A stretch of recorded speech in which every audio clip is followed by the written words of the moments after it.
So for your most informal interview, you're actually being interviewed by a friend. I'll try and be professional. All right. But Ultralord, hi. Hey, girl. Oh, I like the swagger. It's actually quite like, it suits the image. The producer, chilled guy, charming, it works. So the name, again, I need to know where it started from, why you came up with the name Ultralord. And I mean, it works. Egocentric. If somebody, Ultra is, a lot. Yeah. But Lord, not even Scott Disick is Ultralord, and he was a Lord, Yeah. Like I said, like if we had to go back in the beginning in high school, I had a lot of different names. Yeah. From Procum, which that lasted for like 1 week, and thank God. Yeah, that was the worst name. Really. Then Procum jumped to Soul Bad Guy because there was like these TV games I used to play. Okay, you had cringy names. Very cringe-worthy names. They want to just like, nah, change it. Yeah. Like get rid of it. And then Ultralord came out because like I was a very big Jimmy Neutron fan growing up. So Sheen had this little action figure thing that like he always walked around with and had. It was Ultralord. So I'm thinking like, that is the most powerful name I've ever heard. It's so G. I'm going to call myself that. But it's also nostalgic. Exactly. So it makes it extra sweeter. Now, before I started this interview, I don't know why, I was watching Love and Hip Hop Atlanta. And, there was a time when I used to be ashamed of watching Love and Hip Hop Atlanta because I thought, it's so ratchet. It's so beneath me. But I was watching Stevie J and he was in the studio with this female rapper. Yeah. And how he conducted himself was so inappropriate. So what kind of producer are you? Like, have you had instances of being inappropriate or female artists feeling like you're crossing a line? Anything like that? I think what's worse about being a music producer, but that's what in general, especially like if you're a doctor as well, you have to know your boundaries. Okay, I need to confess this. I hope my family doesn't see this, but my gynecologist is so hot. You see, Like, no. See, that's the thing that we started with there. Now we want to know. Oh, who's crossing which boundaries now? Because now you're the one saying like. But anyway, But anyway, it's not about my gynecologist who's hot. Okay. Because I'm sure female artists have found you attractive, right? Yeah. And maybe you've clicked. Have you crossed a line in your mind? Like, obviously nothing illegal. Have you crossed a line? I would say during work hours, no, I have not. I try to keep it strictly professional because people pay me money for my time to be there for my input. So I try my best not to. But then, like I said, after hours, if she's feeling me, and like we can go grab a dinner or something, I don't mind. But mixing business with pleasure? Like I said, it's after hours. Yeah, but still, what if, for example, she goes out with you and what ends up happening is maybe she feels like, okay, we went out for dinner, we are vibing, we're becoming a couple, now she doesn't pay you. What then? See, there's also that's a huge problem. Yeah. But luckily, like I said, we live in a like hip hop, and I hate it that it's like this, but it's mostly a male-dominated sport.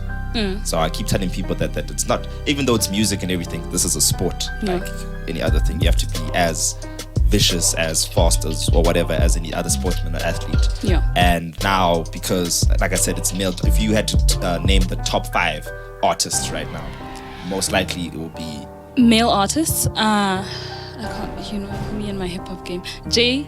Cole. I love J. Cole. Cardi B. I don't know why, but I am gravitating towards female artists. Yeah, Megan Thee Stallion, Nicki Minaj. Okay, all right. But you see, now you're just trying to break the stigma. But yeah, there are female artists and everything. But just to make a long story short, I try my best to avoid it and try just to make it strictly business as possible. Luckily, I'm very unattractive, or my game is so weak, so I can't pull in girls even if I try. I was studying journalism. I remember one of my lecturers always saying, like, when you write a piece, it's like your baby. And so it's hard to have somebody criticize your baby. So how have you overcome that? Because you produce, yes, but you also have your own music that you put out. So how do you accept criticism? And how do you sort of like move on from being criticized and actually implementing some of the things you're supposed to implement? Oh, wow. Well, the criticism thing is actually it's very huge. There's even a thing that I posted on WhatsApp. I don't know if you saw that as well. That video that like, because I showed one of my friends, because I have a new project that's coming out, Dream to Bridge 2. and I put it on the side burner for about 3 years now. So I've been producing other people's music and letting it out. So when I showed them, they were like, this is not the same Soul Jack. They're giving me all these like comments and stuff, but I took it with a grain of salt. I understand that it's constructive criticism. You need it to move forward, to at least better yourself or understand where your market is, how the market's going to react. So you gotta, at the same time, listen to it, but don't listen to it at the same time as well, because you're gonna put yourself in a mental block, or you're gonna be stuck somewhere this whole time if you can't overcome those adversities. You know what I mean? But here's the thing, sometimes you need to learn to stay in your lane. Yeah. They always say those who can't do teach, right? Yeah. And I'm not saying that you can't do, but I'm just saying like Pharrell. Yeah. Pharrell's an amazing producer. Yeah. His music, on the other hand, is like, Can't believe you just said that. Why would you say something about Pharrell? Listen, Pharrell is I have God. a right to have my opinion. Now, we spoke a little bit about money, but I really want to delve into it because you're not, immune to controversy. Yeah. You've had your history with a certain radio station and maybe them not giving you the coin that you deserved. So now, what do you do? Say you've produced a track for somebody, they're not paying. How do you handle that? How do you deal with that? There's many different ways actually. Yeah. What we usually do at the studio, we don't give out the tracks. Okay. Or the masters. By law, it actually belongs to us. Okay. Even though you wrote it and stuff, but because you didn't pay for the percentage of work we did, it still belongs to us. So we'll send you a snippet, like a 10-second snippet, but then our name will be plastered all over that place. Unfortunately, when I was younger, with the whole other radio station, I won't mention the name, I was excited over there because it was a very big gig that I got. You know what I mean? And like even you were also there. You also, how all of us were there. Yeah. So getting that opportunity was like, for me, was more just for the exposure and everything. But then at the end of the day, I wasn't mentioned, I wasn't paid. We got laid off, and so those were those things, those learning points, those learning curves that I took. That I learned like, okay, this, as much as this is like music and we're having fun, and there's a huge business aspect to it. That's why I made sure I got myself a manager who can handle these battles or see situations that I can't see, because I'm more creative, I'm more have fun, go lucky guy. But then you need someone who's on a hard ass, who's always like, hey, you got to pay for this, you got to get thing for that, and etc. Okay, the controversy right now, one of the biggest controversies in the music industry, it's Taylor Swift versus Scooter Braun. I'm not sure if you've heard about it, right? So he bought Big Machine Records, and she was signed to Big Machine, I think, when she was 15. Now, I'm the biggest Taylor Swift fan in the world, so obviously I know quite a bit of her music. Now, he bought that company for $300 million, Scooter. Scooter is also the manager of Justin Bieber. He's worked with Kanye West. He's the manager of Demi Lovato. So he's big in the industry. Yeah. He and Taylor don't have quite a good relationship. Now he's bought all the masters to her music. For somebody who's not in the music industry, somebody who is quite ignorant about it, explain that whole process, explain what a master is, how artists can buy back their music, everything from your experience as a producer. Okay, cool. With the whole masters thing, let me just start over there. Now, a master, in terms of in the music industry, is the original record where all your songs are being cloned. Okay, that was more back in like 1950s, 1960s, when we were still using vinyls and stuff. When you had pressed music, you needed a master track, you put it in and all of them get cloned from there. But then now, since we're in the modern day, we're using MP3s and FLACs and stuff, but it's still the same principle, that the original song where everything, that's the master, and then where you distribute it like that. Now, when a record label owns the masters, basically means they own you. Because that's the writing of that, the composition, the recording, the instrumentation, everything belongs to them. Okay, but what if you write your own tracks? Doesn't matter. Really? Doesn't matter. In contracts, that's what you got to read with your contracts. So if they own the masters, then there's nothing you can do. And plus, what's worse, if you're in a binding contract where it's like a 10-year contract, or is it a 10-album contract? Depends if you're working with the timing or the amount of music produced. You're stuck like that. Now, here's the thing. If I want to get into the music industry, I know nothing about music. Like, how would you advise me, especially coming from a small town, maybe being a little bit ignorant about contracts and, the business of music? So you're a producer, but you're also an artist. So how would you guide me along? Yeah. Okay, I'm gonna just talk about like bigger record labels, what they have done with artists, especially like okay, cool. You have an artist who's from not from a great neighborhood or like that. Life is not that great, and then they want to sign you. So they'll give you like 50,000, 60,000 cash right then there for your advance. And most people, that's money you've never seen in your life. So you get tempted very quickly where someone just gives you a briefcase like, this is your advance for now. This is yours. You can chow it, whatever. Yeah, and then, but here's a contract you need to sign saying that your soul basically belongs to them. Yeah. And again, most people will just like, hell yeah, I'm gonna sign that thing. It's cash. Especially when you are young, like what we just spoke about now. She was 15, do you understand? And she knew nothing about it. So now, can you buy back your masters? Can you own yourself again? You can, but it's going to cost a lot of money. Plus, then the difference. Say if you're there with some contracts, they do like a projected cost of how much money the album should have made. Yeah. So you have to first buy the masters back and then handle that difference of how much the record should have made. Yeah. Then once all of that is done and you got to sit down with your lawyers and stuff and you find a way to get out or wiggle out of the contract, then yes, you can own those masters back. And what's nice especially if you had a song that was a very big hit. That's actually what happened with Marvin Gaye back with the whole Ed Sheeran thing where he got sued. Well, his family sued Ed Sheeran. Was it not? No, it was that hot guy who's really tall, used to date Paula Patton, Robin Thicke. Was it not Robin Thicke? Okay, yeah, that was also another thing. But like the label that held Marvin Gaye's music, like, are suing everybody who's using anything that sounds familiar to. Exactly, but that's the thing. Like, music can sound similar. You understand? Like, in any industry, sometimes artists inspire new artworks, and it's not to say that you stole it, or it's actually an honor. Maybe you are inspired by that artist, etc., etc. Yeah, but that, like, understand most of the time, and this is what I've seen what happens when because you get producers who sample a lot, so they take like older music, remake it, re-innovate it, and make something new, which is it's fine. It's totally like, you can't own music because. But you have to credit it, right?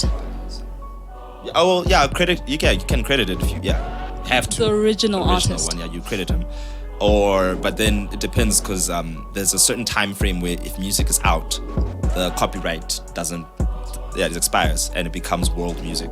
So that's why people we get old records like you see all these vinyl stuff and we sample that music, and then like the people are either dead already or their contracts are done and stuff, and that's why it becomes world music, so you can use it and then no problem. And you just clear you have to make sure the sample clears. But like I said, with what people usually do, if I made a song and I sampled like a very big, I don't know, let me just say a Kanye West record or something, and then I went out and I showed the song to Kanye West, 9 times out of 10 he'd probably be like, whoa, this is dope, this is like, I like this, like, release it and stuff. But then because of contracts and you have labels stepping in and everything, they're gonna come in and be like, yo man, that 30 seconds you use for that, you gotta pay for that, and you pay out your ass for that. Like, I won't lie, like, especially lawsuits, Kanye West especially, like, I think he is like the guy, the godfather of like sampling back in that time. But he does it so well though. Flawlessly. Okay, besides okay, I'm not gonna go too deep with the hip hop thing, but he got like sued like every other week. Is that why he got into so much debt? Because remember, he was in debt, but he worked his way out of his debt. So is that where artists really have to be careful? Because they're getting themselves into debt because they're sampling. Yeah, because you have to pay for that sample. But sometimes it could be a gamble because you can, if the record is good and it's selling, especially now we live in a digital age where you literally make money from sitting at home. So you can make the difference quite back. You know what I mean? Like, you could be paid like 1 million, 2 million to use a sample. Yeah. Then the record makes 5 million. So okay, so music is your thing, right? But are you like, this is your career goal for the rest of your life, you've stuck with it, or did you maybe want to do other things? Because you actually had big balls to actually go to your parents after matric and just say like, this is what I want. It takes courage, but also like, maybe did you feel, especially being in it now for over 4 years? 5 years now, 5 years, maybe you wanted to pursue other things? First of all, I'm gonna just like, to all the black kids out here who have black parents, man, it is difficult to do it. It is difficult, guys. Yeah. So, like, I had like an agreement with my dad actually. he wanted me to become an electrical engineer. Actually, like, it runs in the family. My older brother's an electrical engineer. My sister is a chartered accountant, and my other sister's a doctor. So I was like the black sheep of the family when I told them, like, yo, I want to do music and stuff. So like they all looked at me like, music. Okay, but why would they look at you like that? Because here's the thing. For example, if I go to my parents and, you know, I used to dance and I'm like, I want to become a dancer. Yeah. You know, obviously over the years, they must have seen like my interest in it. They must have been at my concerts. So why was it a shock for your parents? I think it's the where they grew up and how we grew up, like the generational gap. My dad is like, what, 65 now.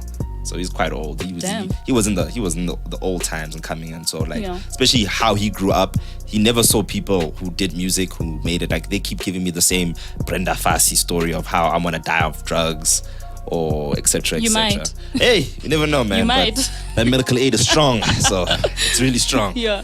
So like now we're all like, yeah, you know, this could happen. It is like this and whatnot. But then the more I talked to them about it and I showed them like, okay, these are what we're doing. This is how we're doing it, and not like inviting them to come over to my shows and seeing what, like, how we do the stuff, kind of opened their eyes a little bit. Like, okay, no, this guy has backup dancers, choreographed, they're all dressed in the same uniform and everything. They're making space for her that she's prepared and everything, you know what I mean? But then, like I said, because people here, you're only successful in Welkom's mentality. You're only successful when they see you on TV. Okay. So the minute they see you on TV, that's when they're like, oh yeah, you're big. You're big. Yeah, I'm a fan of you and everything. But they will never support you, like go on your Facebook, like your pages. They will never share your things or whatever. Like that's the hurdle that we're stuck on right now. Okay. You know what I mean? Overcoming this hurdle, does that mean leaving Welkom? Yeah. Even leaving South Africa in general. Really? Holotones did it, and look where they are now. Okay, let's get into that. Where do you see yourself 5 years from now? Are you taking Ultralord with you? Or are you thinking of rebranding as soon as you leave Welkom? Where are you 5 to 10 years from now? 5 to 10 years from now, I'm gonna keep Ultralord. Like, Ultralord is my love child. You know, we're gonna hold you to that, right? Wow. I'm gonna remember this interview, and I'm gonna be like, I know him. He know, like, guys. Then I can name drop and own it, but yeah. Okay, no, that's fine. That I'll give you. But like 5 to 10 years from now, I'm gonna keep Ultralord, but like I'm gonna be doing bigger projects like movies. I wanna be doing movie scores. I wanna be acting as well in movies and directing movies. Yeah.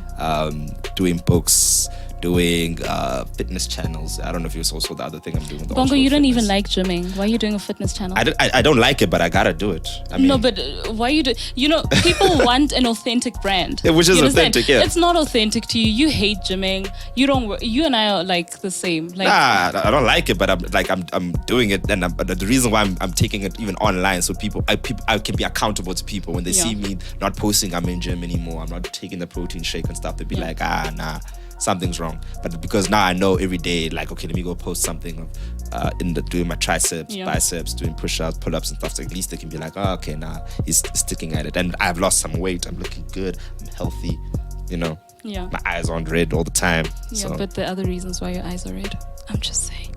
We'll cut that out. No, we need to add that. We need to add that. But yeah, 5 years from now, like I said, I want to be doing movies, and I want to be acting in movies and directing movies and stuff. Like, because movies really, that's where a lot of money's in. Because like, you see the budget. But local films? Hell no. Hell no. Okay. No. Okay. No. I mean, like, don't get me wrong. There are good South African films that came out and they're brilliant actors. But I feel like in South Africa, it stops at soapies.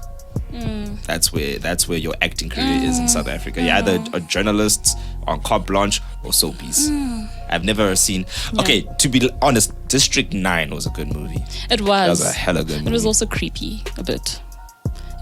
Personal opinion, but anyway, it was. I mean, the prawns and the eating, and then like I can't watch it while eating. It's awkward. Okay, fine. Okay? I'll give you that. But yeah, District 9 was a good movie. Elysium was a good movie, and those were two South African. Well, they were shot in South Africa. Yeah. Even Avengers were shot in South Africa as well. I didn't know that. Yeah, there was a scene where the Hulk was like tearing through Mzansi. Actually, I made a huge joke about that, saying like, imagine that really did happen, and like a black guy was like, "Joe, Seven Hulk," like, just running through, tearing up. Like I could just imagine something like that, like just going back. But anyway, yeah. And like everyone just like, about that tip. But yeah, like I said, just going overseas. I have a friend as well. I don't know if you know Jared Cooper. Oh, Jared Cooper. He was the hot guy in high school. Okay. You know me. The hot guy in high school, blonde, had a younger sister, model-looking kind of girl. Yeah, okay. Jared Cooper, what's he doing? So now he's in the US right now. I'm not sure if he's in Canada or Montreal or some, but like one of these places where it's snowing a lot. And I'ma be that snob. And Canada's not in the US, but anyway. Okay, it's all right. Okay, then I'm just saying. It's not okay. It's a separate thing on its own. But he's on separate soil. He's not on that. He's elsewhere. Yeah. Yeah. Cool. So he's there, and like I'm blessed that he actually kept me in his life after he left. Not that because people get bougie in the minute they go somewhere like I don't know you and stuff. So I'm people, but continue. No shame in my game. I don't know you. You come from Val who? Like what? So yeah, he kept me in his life, and I contact him and I call him all the time, just like, and he gives me a lot of advice, a lot of pointers. What is he doing that side? He is the same thing I'm doing, but like in a bigger sense that he does score music. He does. He even did a game app. He did sound for that, and he's doing animations, voicings, and all that stuff. And he looks like he's doing very well for himself. Yeah. So. And like I said, he gives me advice, pointers of like, okay, this is what you need to do. This is how you talk to.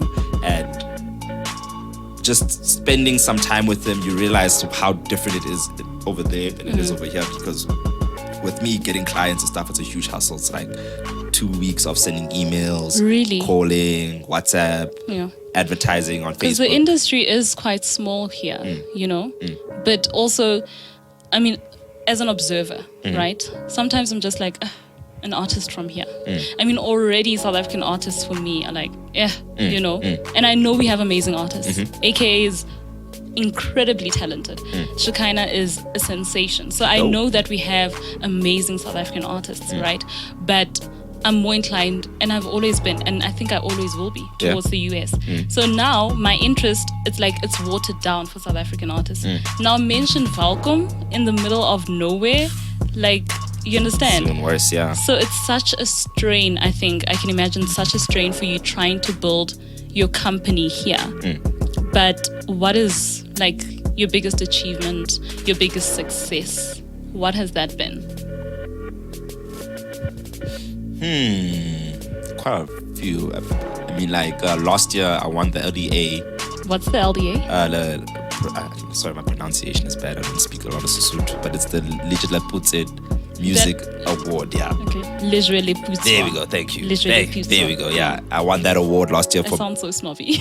Hey, I can't even pronounce it. So I'm not Sutu. I am not Sutu. Close, I'm Zulu, so yeah. You know what? No, I'd never dated this guy. Sorry. But anyway, so so I won that award last year, and I won the award of the best upcoming producer. Then a year later, I was in the Vista as well, the local newspaper. I've been in a lot of different newspapers and magazines, been on radio and all that. And but I would say like this is actually the biggest achievement for me right now, and this is just but that's more for my rapping career more than my engineering career. Is that I opened up for Njik, the Shesha Geza guy. Oh, I know that because my boyfriend's always playing that damn song. It's the dope song, man. That should win a Summers. If he does not win a Summer this year, I don't know. I'm killing myself. Listen, I'm tired of that song. Like every time I get into the car, and I'm not allowed to touch the radio, like just to piss him off in the car. Like if I know he's annoying me, I'll just be like, radio. Yeah, I'm that girl. But like I said, it's a dope song. It's a dope song. Song. So I think those are just my I would say top 5 achievements just for the past 2 years and just getting where we are. Yeah. Because we need help. Yeah. But you did everything by yourself. Now, if you were to become a team player, if you were to create a dream team of sorts, 5 guys or girls that you want in your dream team that you'd start a studio with, that's going to like change the face of music, basically. Who are those 5 guys? We're doing local or international? Mix. Okay. All right, let me just take like big. Let me get like guys from Welkom as well. Put in there 5. Okay.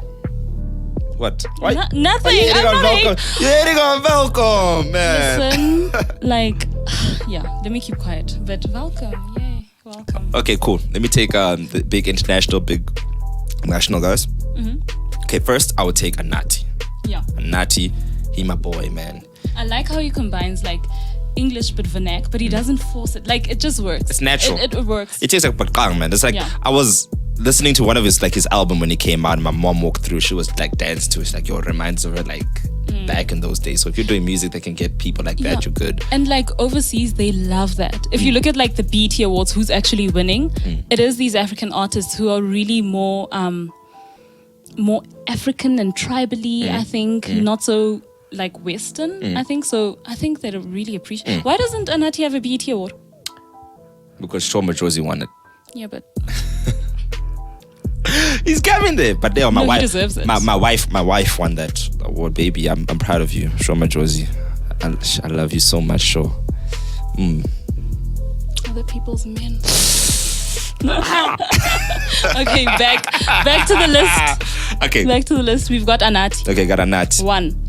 Okay, let's go. I'm gonna put it in Anderson .Paak over here. Okay. Mr. Yes Lord. I know a bit about him.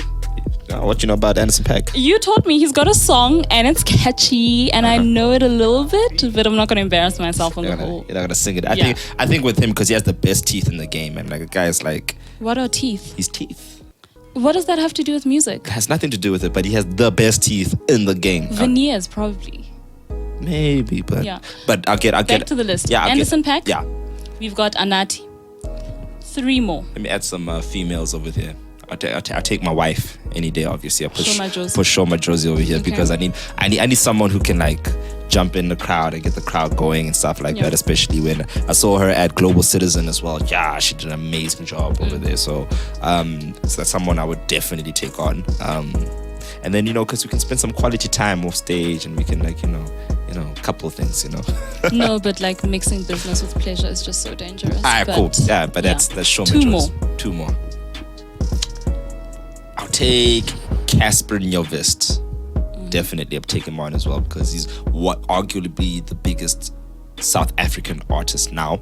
And what's nice with him, he already broke that American territory long ago. Broke into the market. Long ago. He was on Sway. There's a lot of other people who've been on Sway like Questa and STC and everything, but he's already there. He has worked with KC Veggies. He has, really paved the way, so it's much easier for the breaking in the market. So I'll definitely take him. And last but not least, I'll take your favorite, AKA. Yeah. Is he my favorite? Yes. I mean, he's the only South African hip-hop artist I know, so I guess he's my favorite. Yeah, but I'll definitely take AKA simply because I want to see the dynamics in the tour bus. That's so stupid though. Like literally, he's one of the most talented artists I think in South Africa of our decade. Yeah. I totally agree. Really. So like, take him for what he's worth. He's like a musical treasure. I'm not an AKA fan, not at all. But like I said, just to see what's gonna happen. I feel like he's like the trickster. Like he's gonna be like the guy like doing pranks on their Kaz or whatever. Like, but then I can feel like if they had to jump on a track and they do something, it would be amazing. So I think in conclusion, we know that it can be done, right? You can start your own music studio. Yeah. Like you can do your own thing. And especially in our generation, like I'm technically a Generation Z person, which is disgusting, but I'm just considering myself a millennial. Technically, I'm a Gen Z. Okay. All right. But you can do it. If you want to break into the music industry, do it on your terms. If you want to do that, do it on your terms. And I think sometimes we hold ourselves back because of laziness or fear or just excuses, but you can do it, basically. And you're living proof of that. Yeah. Congrats. Thank you. Okay. So, as we said, 5 to 10 years, I'll be following you. We'll see where you are. And when you've made it, you know me. Don't be like fronting like you don't know me. Baby girl, come through. I got but some tickets. You'll probably be married to her by then. Yo, don't say shit about that about my wife. That's my wife right there. God damn it. Thank you so much for watching. It's been fun. Thank you. And thank you. Give me the time, the opportunity, coming to my studio, my lair. I am on holiday and I have nothing better to do. But hey. Wow, that's hurtful. Yeah. But thank you so much for everyone on internet land for coming through and just listening to the words come out my mouth. got more videos coming up for you. Yeah. And actually, I want to thank my girl Makhauta. I don't. Is Makhauta? What do we call you? What is your alias name? Mahota. You know, all my life people have been pronouncing my name wrong. It's an and A though. spelling it wrong. So I'm very like Mahota. Even though I'm not Sutu, it's Mahota. Alright. But how do the people on the internet land catch you? What are your handles? I'm on Instagram at Mahota, MMAKHAUTA. I think I'm on Twitter now. You got Twitter? I just got Twitter. I just got Facebook. Okay. But yeah, check me out and thank you so much. Thank you guys. Make sure you hit that subscribe button. While you're at it, turn on the notification. And since you're there, hit that like button. If not, leave.